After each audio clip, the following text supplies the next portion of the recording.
अब हम देखते हैं कि पेरिफेरल पल्स को मेज़र करने का मकसद क्या है? हम क्यों पेरिफेरल पल्स को मेज़र करते हैं? इसका मकसद क्या है?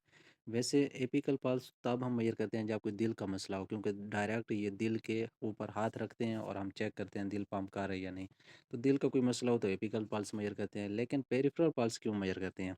तो इसके ना आपने 5 मकासद याद रखने हैं पेरिफेरल पल्स को याद करने के। एक तो हम ये चेक करने के लिए कि क्या पल्स जो है वो नॉर्मल है या एबनॉर्मल है, ये पॉइंट नंबर 2। पल्स रेट को चेक करने के लिए, ठीक है।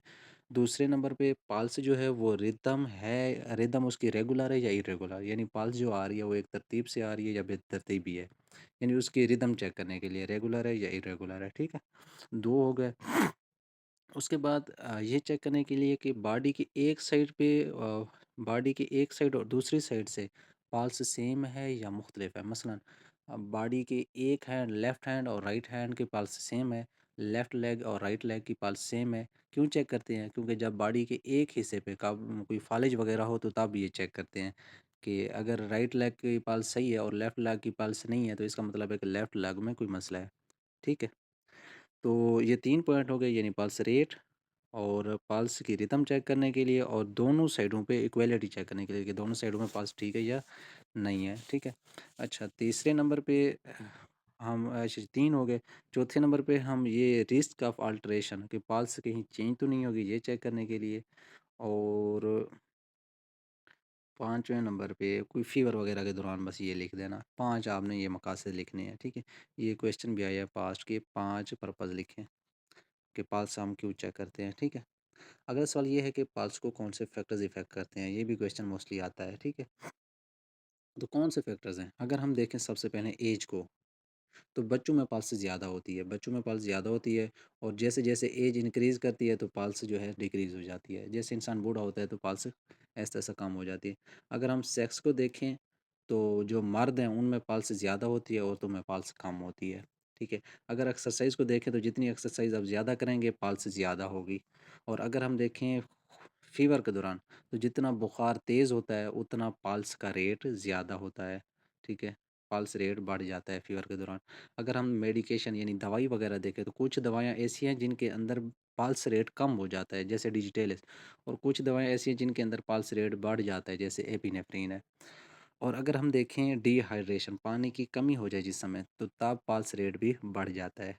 अगर हमें कोई खौफ वगैरह हो, कोई ज़हनी तनाव हो, स्ट्रेस हो, टेंशन हो, जैसे आप टेंशन लेती हैं, तो उस दौरान भी आपका हार्ट रेट बढ़ जाता है और पल्स रेट बढ़ जाता है, ठीक है। बाकी बॉडी की पोजीशन भी ये थोड़ी डिपेंड करती है। बस आपने यही 7 पॉइंट याद रखने हैं, बस काफ़ी है फैक्टर्स को, ठीक है। उसके बाद आगे छोड़ दीजिए ये वाला सारा।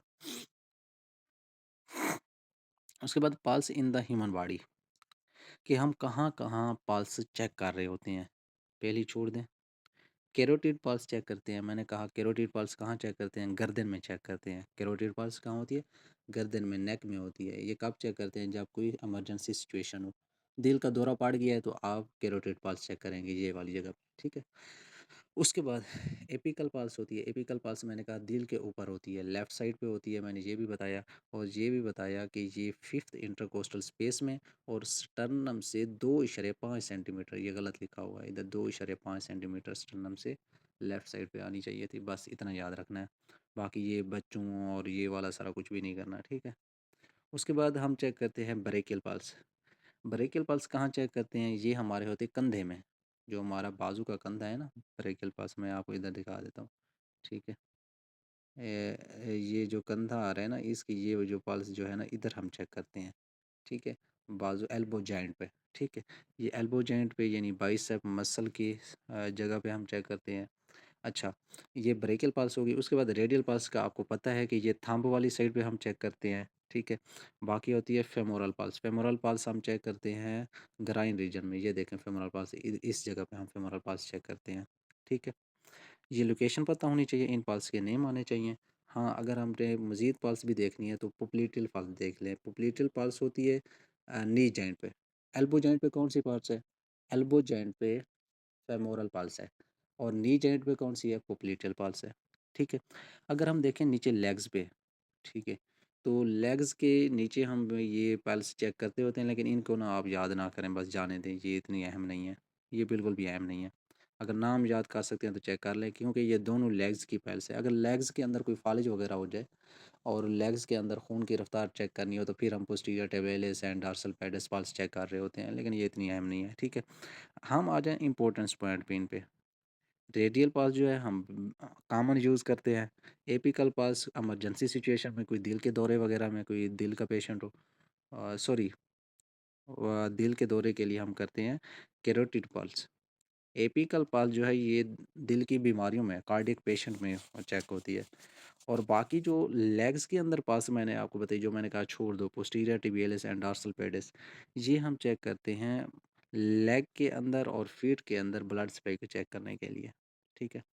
उसके बाद आ जाएँ, अच्छा, हम असेस कैसे करते हैं पल्स को? पल्स को किस तरह मेजर करते हैं? सबसे पहले हम पल्पेट करते हैं, हाथ से फीलिंग करते हैं, हाथ से।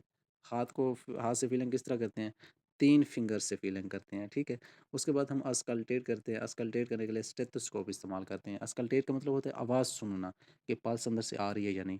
उसके बाद तीसरे नंबर पे हम अल्ट्रासाउंड स्टेथोस्कोप इस्तेमाल करते हैं, ठीक है। बाकी बाकी सारी चीज़ें छोड़ दें, बाकी आ जाएँ आगे। एपिकल पल्स असेसमेंट ये भी छोड़ दें, ठीक है। पल्स डिफेक्ट ये भी छोड़ दें। रिस्पायरेशन पे आ जाएं। रिस्पायरेशन में आपको पता होना चाहिए इनहेलेशन क्या है, एक्सहेलेशन क्या है, ठीक है। उसके बाद बाकी सारा छोड़ दें। हाँ, इनहेलेशन के दौरान डायाफ्राम कंट्रैक्ट और फ्लैटेंड हो जाता है, ये पता होना चाहिए। उसके साथ जो रिब्स हैं ये अपवर्ड और आउटवर्ड मूव करती हैं।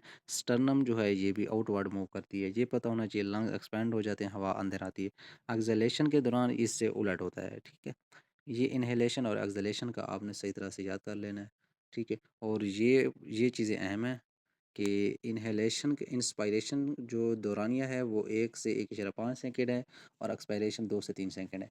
मैं अगर आसान अल्फाज में बताऊं, हवा को अंदर ले जाना, सांस को अंदर ले जाने का दौरानिया कम है, सांस को बाहर निकालने का दौरानिया ज़्यादा है। और हम स्टेथोस्कोप से यही चीज़ देखते हैं डॉक्टर हजरात पीछे स्टेथ रख के, कि जब पेशेंट इनहेल कर रहा है उसका दौरानिया कम है और एक्सेल का ज़्यादा है, तो इसका मतलब है नॉर्मल है सिचुएशन। और बाज़ दफ़ा क्या होता है, इनहेल का दौरानिया बढ़ जाता है, यानी हवा अंदर ले जाने का दौरानिया ज़्यादा होता है, एक्सेल करने का कम होता है। तो उस सूरत में हम कहते हैं पर कोई ना कोई अपना लंग्स के अंदर डिजीज़ है, लंग्स के अंदर कोई ना कोई रुकावट है, जिसकी वजह से सांस ऐसा से अंदर जा रहा है, मरीज़ ज़्यादा ज़ोर लगा के अंदर लेके जा रहा है और अंदर लेके इनहेलेशन का दौरानिया बढ़ गया है, ठीक है। उसके बाद आपको मेन जो एमसीक्यूज आता है वो ये है कि रिस्पायरेटरी सेंटर कौन सा है।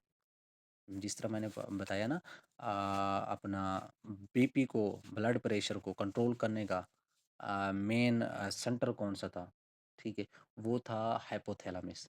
लेकिन रिस्पायरेटरी सेंटर कौन सा है, वो मेडुला ऑब्लांगेटा और पोन्स है, ठीक है। और उसके बाद बाकी होते हैं कीमो रिसेप्टर्स। कीमो रिसेप्टर जो होते हैं वो होते हैं एओर्टा एंड कैरोटिड आर्टरी में, बस ये याद रखनी है। ब्रेन के अंदर भी होते हैं। ब्रेन के अंदर अगर हम देखें तो ब्रेन के अंदर होते हैं ये मेड्यूला के अंदर, मेड्यूला ऑब्लांगेटा के अंदर। वैसे ये कैरोटिड एंड एओर्टिक आर्टरी में होते हैं। और ये कीमो रिसेप्टर क्या करती हैं, ये कीमो रिसेप्टर हमारे ब्लड के अंदर ऑक्सीजन, कार्बन डाइऑक्साइड और हाइड्रोजन आयन का लेवल चेक करते हैं। और इन लेवल्स को चेक करके ये कभी रिस्पायरेशन की रफ्तार को बढ़ाते हैं और कभी कम करते हैं। ये कीमो रिसेप्टर्स हमारे रिस्पायरेटरी सेंटर को पैगाम देते हैं और रिस्पायरेटरी सेंटर को कहते हैं कि अब रिस्पायरेशन की रफ्तार बढ़ाओ, अब कम करो। ये बढ़ाओ या कम करने का जो ये पैगाम देती है, ये CO2, O2 और हाइड्रोजन आयन को सेंस करके देते हैं कि अब CO2 ज़्यादा है तो रिस्पायरेशन बढ़ा दो, CO2 कम है तो रिस्पायरेशन कम रखो, ठीक है। उसके बाद आगे हम चलते हैं।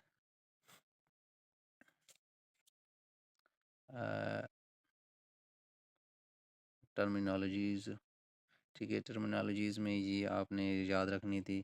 ब्रेड पेनिया, ये 3-4 टर्म्स हैं, ये मैं आपको बता देता हूँ जो आपने याद रखनी है, सारी नहीं। ये 3 नीचे वाली याद रख लेनी है, ठीक है। बाकी कुछ भी नहीं है इसमें। हाँ, फैक्टर्स इफेक्ट रिस्पायरेशन, कौन से फैक्टर जो हैं रिस्पायरेशन को इफ़ेक्ट कर रही हैं, कौन से फैक्टर ऐसे हैं जो रिस्पायरेशन को बढ़ाते हैं और कौन से ऐसे हैं जो कम करते हैं। रिस्पायरेशन किससे बढ़ती है, एक्सरसाइज करने से, एक्सरसाइज करने से, स्ट्रेस से, और अगर टेम्परेचर बढ़ जाए एनवायरनमेंट का, या ऑक्सीजन कम हो जाए, तो ये वो फैक्टर्स हैं जिनसे रिस्पिरेशन बढ़ जाती है, ठीक है। और रिस्पिरेशन कम कब होती है, तो ये वो फैक्टर्स हैं जिनसे रिस्पिरेशन कम हो जाती है, ये याद करना है। उसके बाद ये एमसीक्यूज़ आता है कि टाइडल वॉल्यूम कितना है, ये 500 ml है। टाइडल वॉल्यूम वो होता है जब हम सुकून के अंदर सोए पड़े हैं, कोई काम नहीं कर रहे, तो कितना हवा का वॉल्यूम हम अंदर लेके जा रहे हैं और कितना बाहर निकाल रहे हैं, इसको बोलते हैं टाइडल वॉल्यूम, ये 500 ml होता है, ठीक है। उसके बाद अगला स्टेप है कि कौन से ऐसे चीज़ें हैं जो आपके रिस्पिरेशन को इफ़ेक्ट करती हैं, ठीक है।